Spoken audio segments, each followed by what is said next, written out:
In today's video, I will show you how to install Ludo King on your phone or tablet. To get started, make sure you have a stable internet connection. If you are using an Android device, open the Google Play Store. If you are on an iPhone or iPad, head over to the Apple App Store.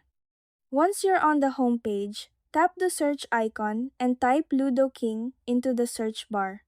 Look for the official game in the results, it's usually the first one listed. Tap the install button or get if you're on iOS to begin the download.